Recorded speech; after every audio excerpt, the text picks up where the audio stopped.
I've been building a software development company for the past 3 years, and I've been recording and documenting that for the past year now, pretty much on a daily basis. And in this video, I'm just doing a pretty general update on kind of what's going on. Main things are, the morning was spent pretty much onboarding a new client, setting up our systems for them, kind of setting up communication cadence, things like that. It's nothing that takes too long other than that kind of regular team meeting.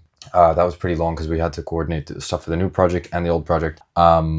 We're managing two major ones right now and some pretty smaller stuff. And then I spent essentially the rest of my day building out a little data platform, an analytics platform for a client. Basically, we're already building an application for them that's kind of unrelated. They want to custom build something, but we are helping them build a data application platform or data analytics platform because I know that it's one of their main pain points, and it's one of the pilot projects that I'm running right now to basically validate a more specific problem that we've built. We've helped them build something in data before, but I want to do something a little bit larger scale for these particular guys. They're one of the larger clients that we've worked with so far, and so I want to see if we can make a great case study out of them and approach similar businesses to solve similar problems, rather than, oftentimes in software development, you end up building a lot of internal tools and things like that, and those are hard to replicate across different businesses because, you might build something that's just specific to their business, whereas this problem is definitely something that other businesses around their kind of revenue range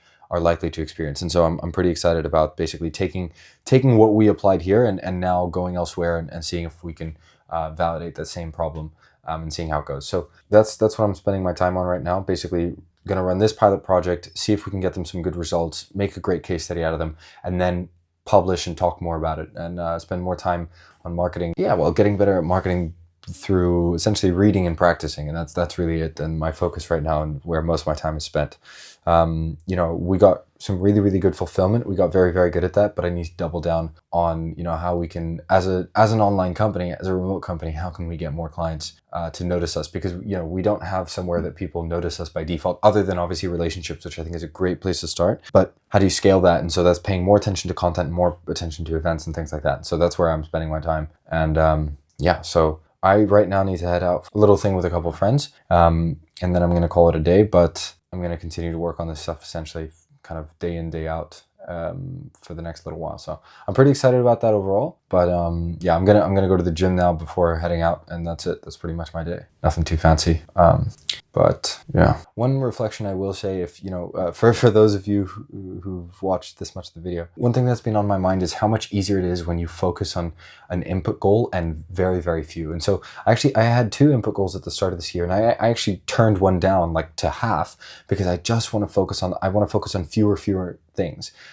If you consistently miss your goals because you set the bars too high, just set the bar like way lower and make it dead simple. And I really learned that and internalized that, I think, from this YouTube stuff, because I guess in many ways it wasn't my main business. I didn't have expectations to make money from it.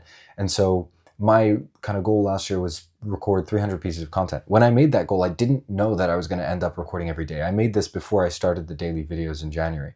And so when I started doing daily, I realized, this simple goal is going to be really easy to hit. I just keep doing what I'm doing and I'm going to hit it. It's just a matter of time. And when you set goals like that, you're a lot more likely to move forward with them, and definitely you can accomplish them as long as you kind of stick to the action items. And making the action items really simple was a massive kind of unlock because it meant that consistency was way easier. And I've spoken about this a lot in other videos, but if you want to be more consistent with things, just bring down the bar so that you can jump over it every day. If you just have to step over a bar 10,000 times, that's really easy, as opposed to jumping over a bar that's, a meter high 1,000 times. Like, you're going to get tired of that very fast. And I'm applying a similar philosophy. I dropped all monetary goals this year and focused purely on kind of the action items that I need to do. I made them really simple, and I didn't even, there's no kind of output that I'm really looking for. It's just focusing on the right things. And I think for the first time, I've really started to understand the whole thing of, like, stop chasing money. Focusing on that is not bringing you closer. Winners and losers all have the same goal. If you think about a race, in a 100-meter race, the finish line is the same for everybody. Everybody at the start line has the same goal. Everybody's thinking about that finish line. The thing that differentiates the winners and losers is not whether or not, you know, they want to reach the finish line, and how fast, and you know, how much they want it, rather. And I think focusing on monetary goals is a little bit like focusing on the finish line. You're not focused on the race itself, and I think that's what winners end up doing. And I think I really have started to internalize this lesson a lot more. And that's a big theme for me this year. So anyway, I'm pretty happy with how January's been going so far. I think another thing I've picked up is, like, after the new year, I really want to be like I don't tend to spend the new year in London. I'm going to go elsewhere most likely. But I really want to be back by like January 2nd, because I want to get moving. I think that's a big thing for me. So, you know, just a reflection from this year. So that's it. Yeah, I'll leave it at that. Feel free to ask any questions.